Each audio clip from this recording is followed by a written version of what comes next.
We can head to Sri Lanka now and speak to journalist Lahiru Doloswala, who joins us from there. Welcome to Talk TV. Thank you for being with us tonight. Just give us a bit of a sense, if you will, of how Sri Lanka has reacted to the news this weekend.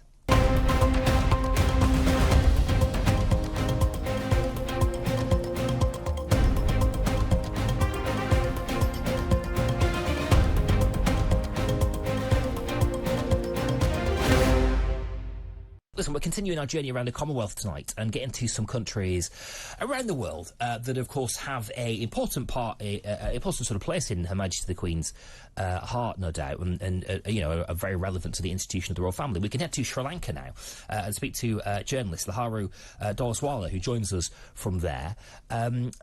Welcome to Talk TV. Thank you for being with us tonight. Just give us a bit of a sense, if you will, of how Sri Lanka has reacted to the news this weekend. Sri Lankans have been visibly moved by the death of Her Majesty, Queen Elizabeth II, and the Sri Lankan Parliament observed a 2-minute moment of silence, and the Parliament will commence their sessions after Her Majesty's funeral. On the 19th of September, Sri Lanka has declared a day of mourning. Until then, the national flag in all the other state institutions in Sri Lanka will be flown half-mast.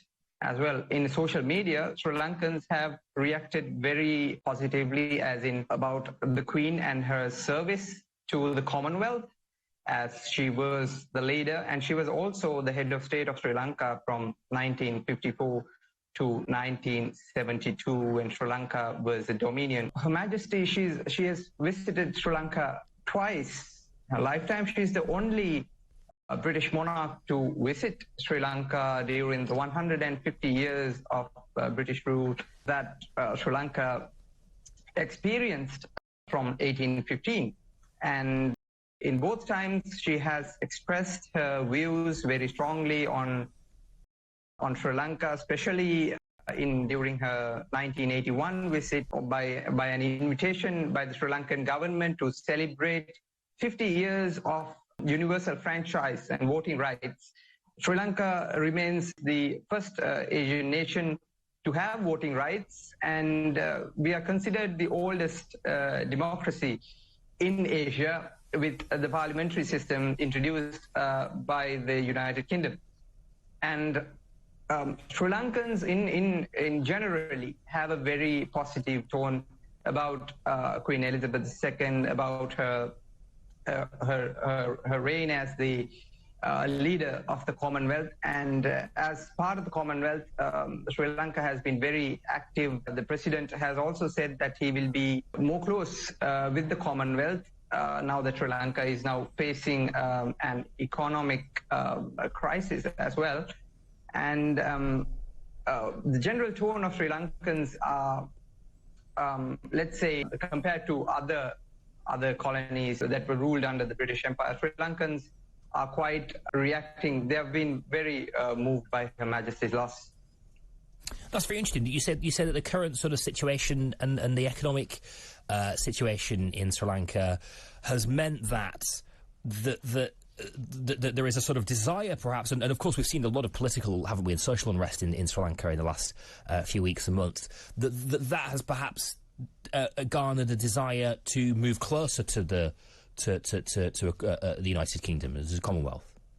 When it was a dominion, was one of the leading nations in Asia. We even gave loans to China as well, and Sri Lanka was very prosperous. And it was after 1972 that the economic demise of Sri Lanka started, and before that Sri Lanka was quite stable and quite prosperous in South Asia, and generally speaking in Asia as well. Wow, fascinating.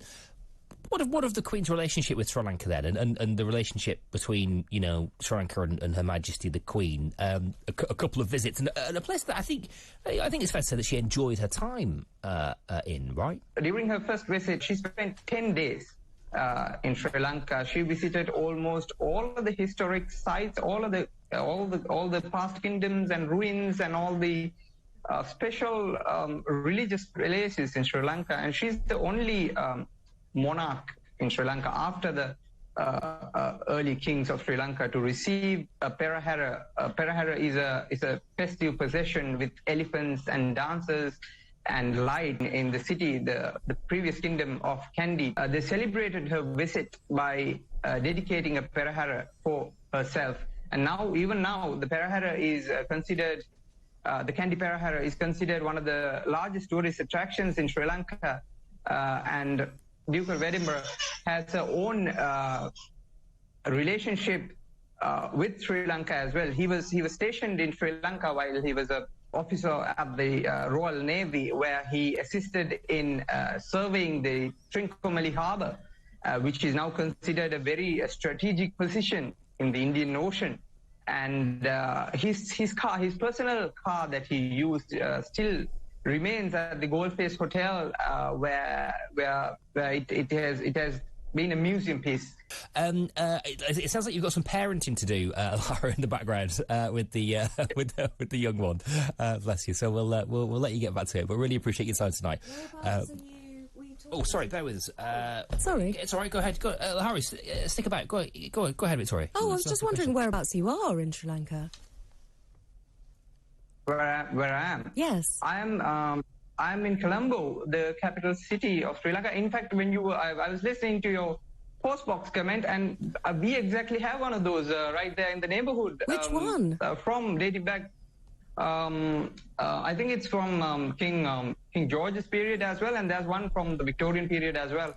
Thank you so much for being with us tonight. Really appreciate your time. Really interesting. Yes. Very, very insightful. Beautiful Colombo. Yeah, a gorgeous part of the world. A real shame it's had such political and social unrest recently, but hopefully it finds its feet soon enough. Lahiru Doloswala with us, a journalist in Sri Lanka on Talk TV this morning.